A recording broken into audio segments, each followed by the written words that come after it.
Hoje, nessa edição do WW, a gente também vai falar sobre a operação da Polícia Federal que investiga a Agência Brasileira de Inteligência e todas as suas repercussões políticas.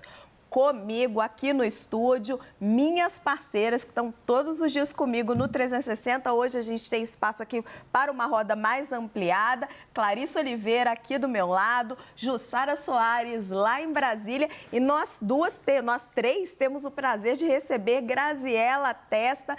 Graziela é cientista política da Fundação Getúlio Vargas e nós vamos formar aqui às 4 um WW hoje feminino. Vambora, meninas? Bora. A gente começa, pela operação da Polícia Federal, a operação do dia. O dia foi marcado hoje por essa operação que está investigando a utilização da ABIN, a Agência Brasileira de Inteligência, para monitorar autoridades e adversários políticos do ex-presidente Jair Bolsonaro. A reportagem é da Gabriela Prado.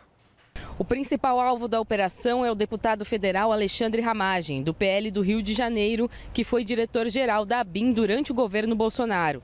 A PF chegou a pedir a suspensão do mandato de Ramagem, mas a medida não foi endossada pela Procuradoria-Geral da República. O ministro Alexandre de Moraes negou o pedido e entendeu que seria uma interferência no legislativo. O relatório mostra que agentes da corporação utilizaram a estrutura da agência para interferir em diversas investigações. Em nenhum momento nós fizemos, eu fiz, direta ou indiretamente, formal ou informalmente, qualquer tipo de pedido desse, e nenhum, porque a direção-geral ela tem a prerrogativa de fazer planos operacionais, inclusive. Em todos os planos operacionais que foram feitos pela direção-geral, por mim, não há menção a nada desses alvos e muito menos em nenhum deles da utilização dessa ferramenta. Fica claro que está tendo uma perseguição. Não sei se é uma política da Polícia Federal ou se é uma perseguição geral ao espectro de direita.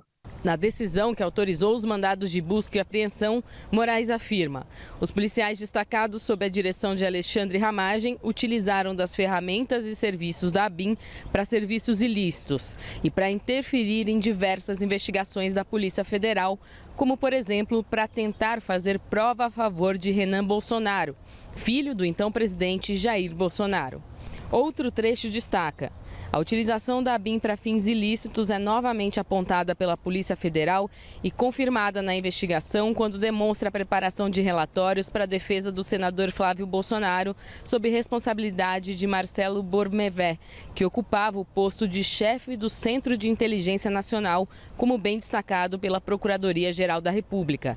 Em conversa com a CNN, o senador negou participação no esquema. Eu nunca recebi relatório de ABIN, nunca fui beneficiado pela ABIN, nunca tive contato com ninguém de ABIN nos meus 42 anos de vida. Então, tudo que estava relacionado às investigações que eu respondia foram mais de aproximadamente 5 anos de devassa completa na minha vida, da minha família, de todas as pessoas no meu entorno, onde não foi encontrado absolutamente nada e as investigações foram arquivadas com base em teses que não têm absolutamente nada a ver com qualquer coisa que a ABIN ou uma agência de inteligência pudesse ter me dado de subsídio. A Polícia Federal ainda apontou que houve uma tentativa de associar Alexandre de Moraes e Gilmar Mendes a uma facção criminosa. Além dos ministros do Supremo, teriam sido monitorados também o ex-presidente da Câmara dos Deputados, Rodrigo Maia, e o então governador do Ceará e atual ministro da Educação, Camilo Santana. Ainda segundo o documento, a ABIN foi instrumentalizada para monitorar a promotora do Rio de Janeiro, responsável pela apuração das mortes da vereadora Marielle Franco e do motorista Anderson Gomes. Ramagem é amigo próximo da família Bolsonaro.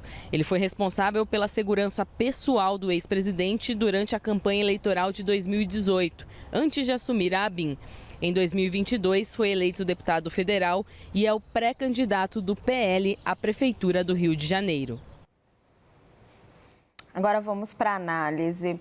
Meninas, daqui a pouco eu entro com Clarissa e Jussara, mais com os pormenores da investigação, mas eu queria começar com a Graziela. numa questão mais de fundo, Graziela, mais ampla. A gente escuta o Flávio Bolsonaro falar, o Ramagem, que vieram a público hoje, mas também Valdemar da Costa Neto, o presidente do PL, todos eles vêm na mesma toada. É perseguição política. Isso tudo está acontecendo porque é ano de eleições municipais e o ministro Alexandre de Moraes e a Polícia Federal estão querendo enfraquecer a oposição nas eleições municipais. É praticamente o mesmo discurso de Lula e do Partido dos Trabalhadores quando se trata da Lava Jato. Quando você olha lá atrás e todos os malfeitos e os escândalos de corrupção que foram descobertos, eles olham para as investigações da mesma Polícia Federal feita lá atrás e dizem, não, nada disso aconteceu, é perseguição política. Por que os políticos vão sempre na mesma muleta?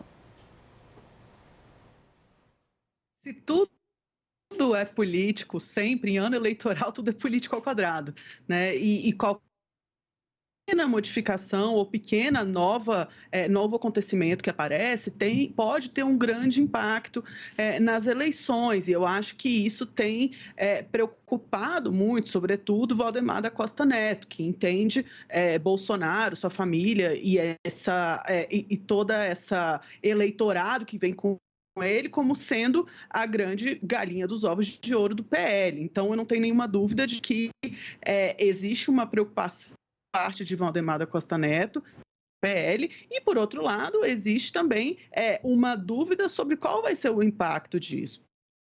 Um determinado eleitorado, esse impacto não é necessariamente negativo. Aquele eleitorado, assim como com Lula na Lava Jato, aquele eleitorado fiel vai entender como sendo, sim, uma perseguição e pode ficar, inclusive, mais aguerrido, e aquele eleitorado que já rechaçava vai ficar ainda mais descontente, e a dúvida é o que vai fazer esse eleitor que está no meio, né? Se vai entender essas acusações como sendo perseguição ou como uma questão muito grave que precisa ser entendida e precisa ser julgada e processada com o devido rigor, porque impacto muito relevante na República. Professora, a gente está com um pequeno probleminha no seu som, deu para entender a sua mensagem, mas só vou pedir à nossa equipe para dar aquela ajustadinha, mas a senhora já deixou uma reflexão importantíssima para a Jussara. Jussara, o que a professora coloca? Olha, independente se for verdade ou não, e as investigações vão dizer, né? A gente pode dizer muito aí das questões do judiciário, algumas operações acabam sendo desmontadas por questões processuais, mas pouco se pode falar aí no Brasil sobre o trabalho da Polícia Federal. A professora coloca uma questão, ela fala, olha, o eleitor fiel que lá atrás acha que a Lava Jato é perseguição do Lula, perseguição contra o Lula, continua achando isso sempre deu força para o Lula. E o eleitor do Bolsonaro vai achar que isso é perseguição contra o Bolsonaro. Aí a professora levanta a questão, mas e o eleitor do meio? O que vai fazer esse eleitor do meio, que foi o fiel da balança na última eleição? Não vamos esquecer que Lula venceu por uma margem estreitíssima. Nós estamos falando aí de 1% dos votos, me refresca a memória aí, Clarissa, Jussara. A oposição acredita que isso vai ajudar ela nos pleitos das eleições municipais. Será, Jussara? O que vai fazer esse eleitor do meio que acaba decidindo as eleições na hora da polarização? Boa noite, Raquel, Clarissa, professora.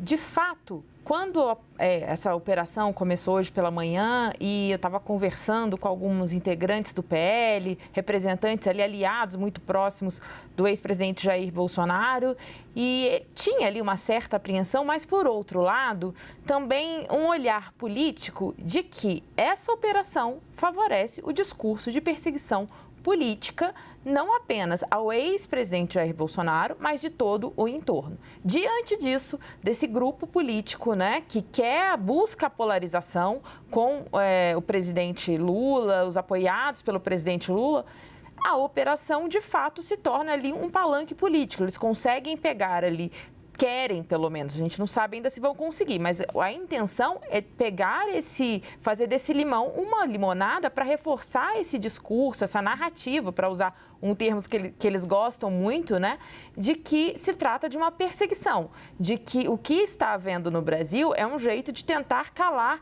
Jair Bolsonaro. esse discurso é que eles vão, que eles têm adotado até aqui, né, nesse primeiro dia aí, depois dessa operação que mirou Alexandre Ramagem, mas ainda não se sabe a extensão dessas investigações. Muito, a gente sabe aqui, pelo relatório, pelo documento que a gente já viu, é que esse suposto monitoramento legal monitorou ali ministro do Supremo Tribunal Federal, adversários políticos, outras autoridades, porém, a extensão desse grupo de pessoas que tenham sido alvos dessa espionagem pode ser ainda maior. Então, o que dá para observar é que eles estão tentando, né, ou eles, eu digo, integrantes do PL, estão tentando caminhar de um jeito que eles consigam se blindar. Não é à toa que o senador Flávio Bolsonaro veio a público dar a sua versão, logo em seguida Alexandre Ramagem, né, que é deputado federal e pré-candidato à Prefeitura do Rio de Janeiro, também veio se explicar, dizer que não sabia de tudo que acontecia ali na ABIN, tentando, né, e falar em perseguição política. E também falou que, assim, outros integrantes também do PL falaram, olha, eu quero não acreditar que isso tenha motivação eleitoral. Ao verbalizar isso, olha, quero não acreditar que tenha motivação eleitoral, eles já implantam ali essa dúvida, sugerem essa questão, esse discurso para toda a base bolsonarista que vai explorar e já tem explorado isso. Agora, tem uma coisa que pode atingir em cheio esse discurso, Raquel, que é justamente o avançar das investigações.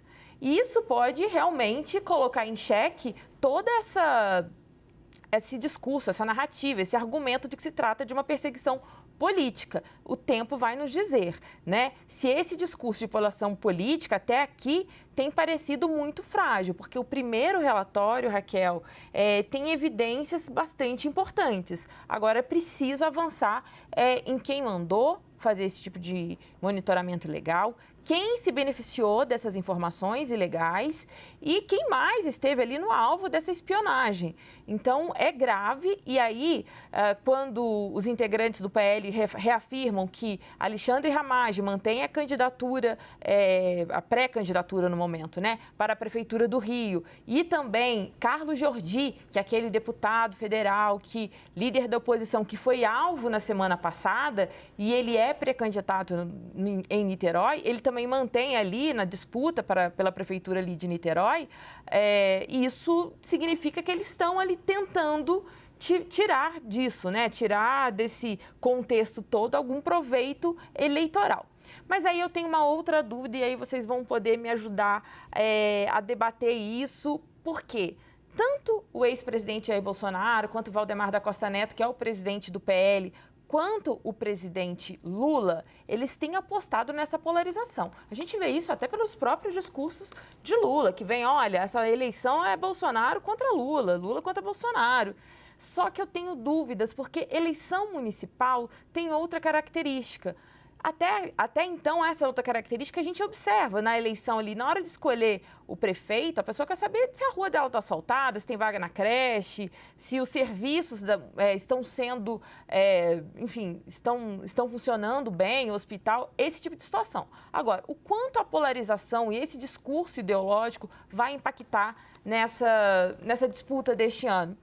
Talvez isso possa ter um impacto maior ali nas capitais e nas grandes cidades. Mas ainda, eu acho que essa eleição deste ano vai nos mostrar se essa polarização, como querem e faz bem, né? Porque PT e PL, eles acabam se alimentando, né? Bolsonaristas e petistas, eles acabam se alimentando de alguma forma, se isso vai realmente refletir nas eleições deste ano. Tenho dúvidas qual vai ser o impacto neste ano, Raquel. Eleição municipal costuma ser, às vezes, um outro bicho. Agora, Clarissa, eu queria puxar o seu olhar para uma outra coisa que a Jussara falou, que eu acho que é muito importante, que ela disse, olha, tem evidências ali que já são mais concretas. Para quem quer a verdade? Fora o eleitor que não está interessado nessa polarização, e ele quer saber se aconteceu ou não. Se você teve uma ABIN paralela, se você teve 30 mil pessoas investigadas, grampeadas de forma ilegal, se você teve a ABIN se intrometendo em investigações da Polícia Federal para favorecer aliados de Jair Bolsonaro, porque não foi à toa que o ministro Alexandre de Moraes retirou o sigilo das investigações. Por que ele retirou? Para que nós, a imprensa, tivéssemos acesso aos autos, pudéssemos ler e trazer os detalhes para o público, para tentar levantar um pouco desse argumento da oposição. Então, lá nós vimos ali evidências de tentar ligar os ministros do Supremo, Gilmar Mendes e o próprio Alexandre, de uma maneira estapafúrdia, com o PCC, com o primeiro comando da capital. A gente viu ali interceptações que eles pegaram de um drone que estava ali circulando, tentando filmar o Camilo Santana quando era governador do Ceará. Enfim, você tem um monte de histórias ali do que parece ter sido uma investigação ilegal, até o próprio movimento para favorecer ali o Jair Renan em algumas investigações. É claro que o que a Jussara falou é verdade, essa investigação ainda tem muito para caminhar. Quem são essas 30 mil pessoas que foram investigadas? Tem um monte de gente entrando na justiça para tentar saber, querem que os nomes vieram a público. Mas com as informações que a gente teve hoje, com aquele monte de páginas que a gente leu e com a entrevista que você e a Jussara participaram com o Ramagem hoje no Arena, quem quer a verdade? O que a gente já sabe hoje? Boa noite, Raquel. Boa noite, Jussara, professora Graziella, todo mundo que está aqui acompanhando a gente. Olha, um ponto que eu acho que a gente já poderia levantar de cara em relação a esse debate é o seguinte. Eu não compro essa versão de que isso pode ser aproveitado de alguma forma do ponto de vista eleitoral, olha, é tudo perseguição, porque no fim das contas essa é a única defesa possível que a gente tem diante dos indícios, são indícios ainda, mas diante dos indícios que estão se acumulando sobre a suspeita de uma interferência na ABIN. O primeiro ponto é que esse não é o primeiro caso, o primeiro sintoma de que a ABIN possa ter passado por algum tipo de aparelhamento. Se a gente for olhar lá para trás, durante o governo de Jair Bolsonaro, a gente teve ali uma tentativa do presidente de ampliar drasticamente os poderes da ABIN. Houve ali um movimento muito grande, né? Para quem não lembra, a gente teve inclusive uma decisão da ministra Carmen Lúcia do Supremo Tribunal Federal, onde a frase que era o grande chamariz ali da posição dela, da decisão dela, era: arapongagem é crime. E arapongagem é crime e não tem espaço para arapongagem dentro de uma estrutura de Estado. Se a gestão de Alexandre Ramagem de fato extrapolou esses limites, ainda tem que se aguardar as investigações, mas os indícios são muitos. O deputado Ramagem e também outros agentes ali do bolsonarismo que deram entrevista a respeito desse tema aí durante o dia hoje, todos gostaram de indicar, olha, não imagina, esse sistema, o First Mile, que é o sistema que permitia o monitoramento por meio das antenas de celular, imagina que tipo de informação isso ia poder subsidiar para a defesa de Flávio Bolsonaro, por exemplo. Mas espera aí, esse é só um exemplo.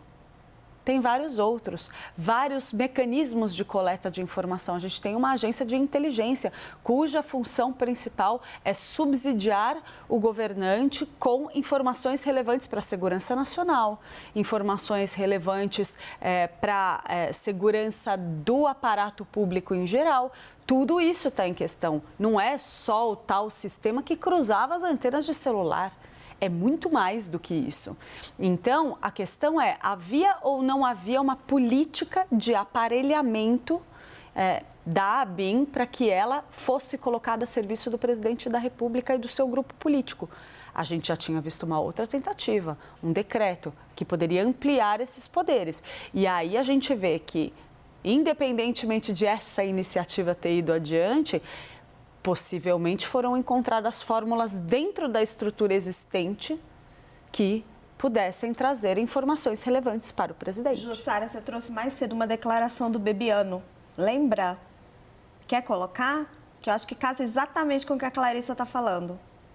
Isso, Raquel. Em 2020, numa entrevista ao Roda Viva, pouco antes de morrer, Gustavo Bebiano relatou ali... Gustavo Bebiano, vamos lembrar para todo mundo, um dos principais apoiadores de Jair Bolsonaro, foi ministro dele, né?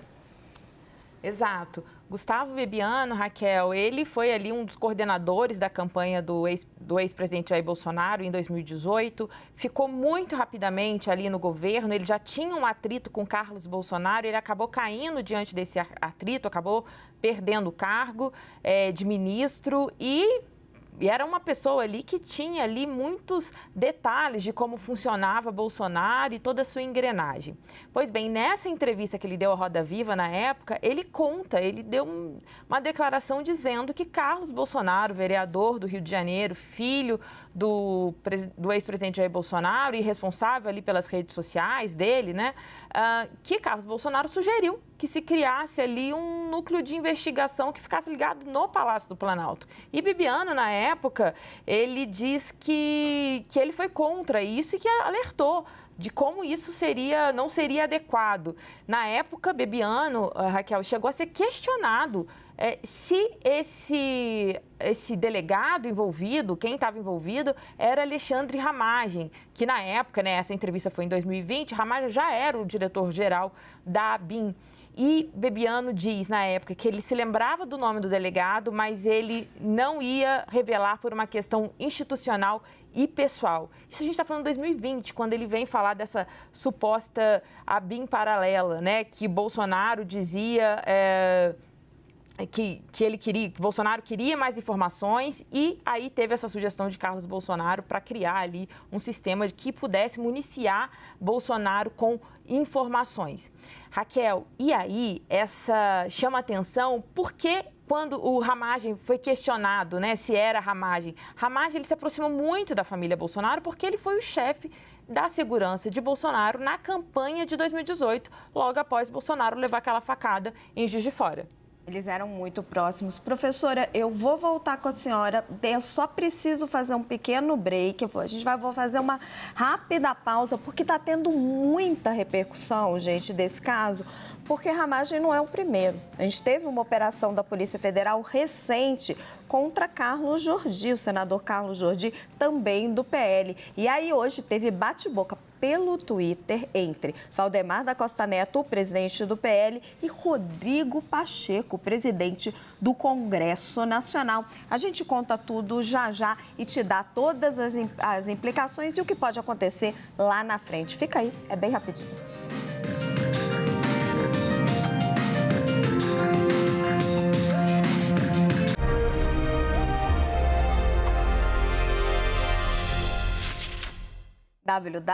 De volta do intervalo.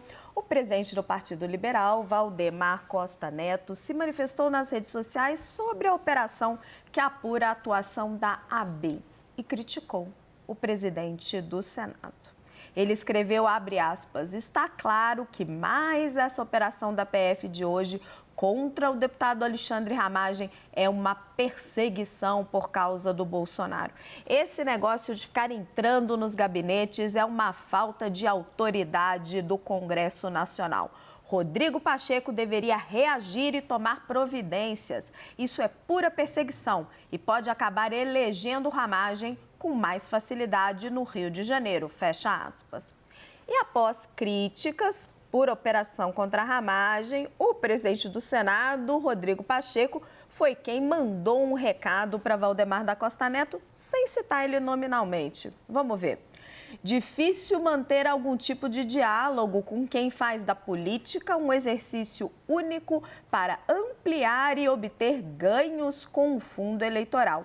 E não é capaz de organizar minimamente a oposição para aprovar sequer a limitação de decisões monocráticas do STF, escreveu Pacheco. Continua Pacheco e ainda defende publicamente impeachment do ministro do Supremo para iludir seus adeptos, mas nos bastidores passa pano quando trata do tema. Fecha aspas. E teve tréplica. Valdemar fez mais uma publicação. O que se vê no Brasil é o reflexo do sequestro das instituições e uso para fins políticos, ao invés de combater o crime organizado. Isso é o PT. Passei a vida toda defendendo a isonomia dos 3 poderes. Nunca fui covarde de me calar quando o poder não respeita o outro. Isso vale para todos os lados. Sigo indignado com a falta de pulso para defender a imunidade de um parlamentar. Se o Senado tivesse um presidente comprometido, não iria perder tempo para reclamar de presidente de partido. Olha, a troca de farpas foi boa.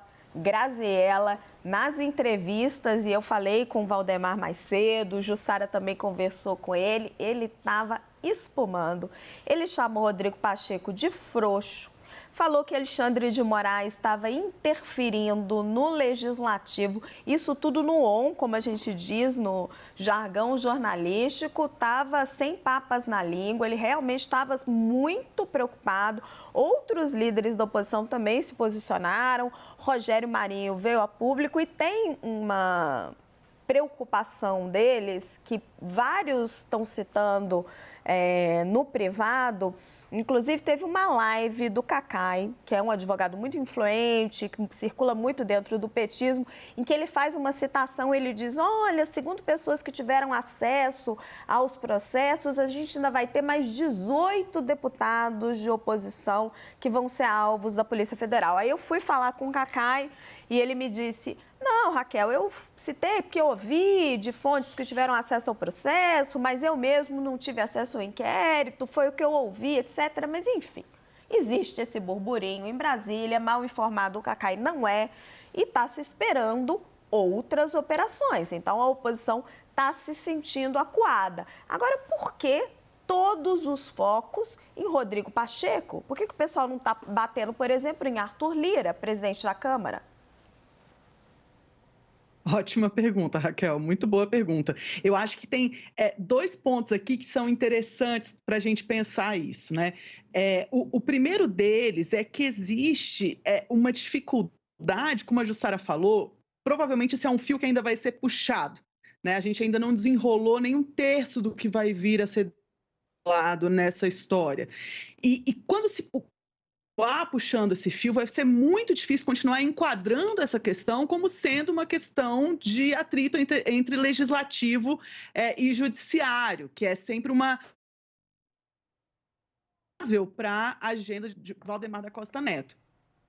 E, por outro lado, eu acho que tem um tema interessante da gente levar em conta aqui também, do ponto de vista político-partidário, é que essa ala bolsonarista dentro do PSL ainda tem uma ligação muito tênue com o partido, né? É interessante lembrar que não tem...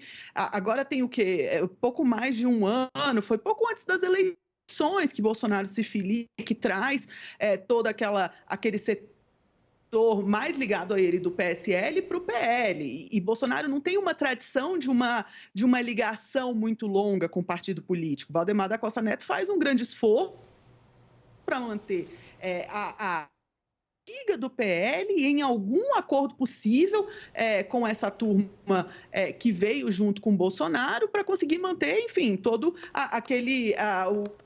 o recurso que vem junto com os votos que vem de Bolsonaro.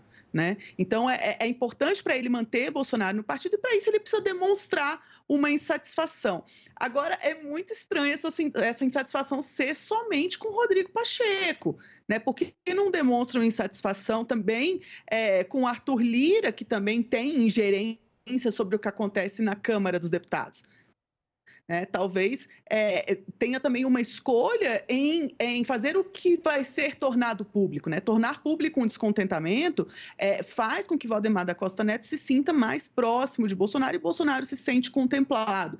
Mas se essa investigação se prorrogar e começar de fato a trazer problemas, inclusive eleitorais, é provável que a gente comece a enxergar problemas dentro do próprio PL. Porque nesses momentos de dificuldade política, esse background partidário, sobretudo um que tenha uma duração relevante, ele é importante. Né? E a gente vai ver até onde vai esse apoio. Exatamente. Agora, Jussara, a professora estava mencionando esse conflito que está muito patente, que a gente já vem tratando dele há bastante tempo, Legislativo e Judiciário está se manifestando de várias formas. Pacheco menciona ali, né? Ele dá a entender que Valdemar não consegue maioria ali na oposição para aprovar a PEC lá que ele queria de reduzir, limitar as decisões monocráticas dos ministros do Supremo. Agora, a Polícia Federal tinha ido além. No pedido que ela faz a Alexandre de Moraes, ela pede ao ministro Alexandre de Moraes que suspendesse o mandato de Alexandre de Ramagem como deputado federal. A PF diz, olha, ele como deputado federal pode fazer uma série de pedidos, de requerimentos, ele pode ter acesso às investigações, e aí o Procurador-Geral da República, Paulo Gonet, fala assim, não, alto lá. As investigações, os crimes não são graves, mas não são recentes, também não posso tomar uma medida tão gravosa dessa forma. Paulo Gonet teve ali um certo tato político, não? É isso, Raquel. E na decisão, o ministro Alexandre de Moraes, ao rejeitar o pedido para perda de mandato ali, de afastamento de Ramagem, ele diz assim, ele deixa uma brechinha, desde que ele não interfira nas investigações. Então, tem um recado. Ele não atendeu esse pedido agora, mas, diante de qualquer movimento que possa ali interferir na investigação que a Polícia Federal está fazendo em relação a suposta atuação ilegal ali de servidores da ABIN, neste caso, pode ter alguma mudança em relação a isso. Agora, eu queria retomar, Raquel, essa questão entre Valdemar da Costa Neto e Rodrigo Pacheco. A cobrança acaba sendo maior em cima de Pacheco, porque tem um entendimento ali que se alguém quiser questionar, pedir impeachment de ministro do Supremo Tribunal, essa tramitação começa ali pelo Senado. Então, daí essa cobrança excessiva em relação ao presidente do Senado. E é a partir disso também, Raquel, que o ex-presidente Jair Bolsonaro, desde a eleição, desde 2022, ele criou uma estratégia para o Senado Federal, porque ele entende que a blindagem é maior no Senado. E aí ele precisaria ali de um corpo, de uma tropa de choque mais robusta na casa para poder ali enfrentar ali o que ele considera os excessos do Supremo Tribunal Federal, ali na visão dele, obviamente. Agora, tem um outro ponto. Essa questão do Senado é uma estratégia que ele já traçou lá em 2022 e está se reafirmando para a próxima eleição, em 2026. Tanto que o próprio ex-presidente Jair Bolsonaro, que neste momento está inelegível, ele tem ali planos de lançar o filho dele, né, o senador Flávio Bolsonaro, vai ter que concorrer ali à reeleição, mas também tem planos de lançar Eduardo Bolsonaro para o Senado em 2026 por São Paulo e Michele Bolsonaro, a ex-primeira-dama, que pode também concorrer aqui pelo Distrito Federal. Então, a gente tem ali um cuidado ali, a casa acaba tendo ali uma atenção maior por esse embate com o Supremo Tribunal Federal. Pois bem, agora, o que dá para esperar daqui para frente? A professora foi muito feliz em lembrar ali que o ex-presidente Jair Bolsonaro, ele nunca teve uma atividade partidária muito significativa. Ele foi sempre meio independente, né? O Independente Futebol Clube ali. Ele tinha partido, mas mudava. Ele não tinha uma fidelidade partidária. E aí, ele se encontrou no PL. Né? Então, Bolsonaro também, nesse momento, a gente acompanhou nos últimos dias ali umas intrigas entre Valdemar e Bolsonaro, só que Bolsonaro precisa do PL, tanto pela questão financeira, mas também por esse cerco todo de várias investigações, e aí é PL que está pagando os advogados, viu, Raquel? E o Pacheco mudou de postura, né, gente? Ele não está mais tão mineiro assim, chamou ele de frouxo, tomou, levou. Professora Graziela Tessa, agradeço muito a sua presença conosco aqui no WW. Também vou me despedindo da minha querida Jussara Soares, que começou cedinho hoje, está comigo desde o 360. Você não, Clarice Oliveira, você fica comigo aqui, porque a gente vai ter mais. Daqui a pouquinho a gente vai falar de Vale, mas antes eu quero dar uma deixinha aqui para vocês. A CNN conversou com exclusividade com o ex-chefe da Casa Civil, José Dirceu. Durante a entrevista, Dirceu falou sobre a possibilidade de reeleição de Lula nas eleições de 2026. Dá uma olhadinha. Em 2026 nós vamos reeleger o Lula. Pelo menos, do meu ponto de vista, nosso objetivo é governar com Lula 8 anos. Quem será o sucessor de Lula em 30? Pelo amor de Deus, discutir isso agora é uma insanidade política.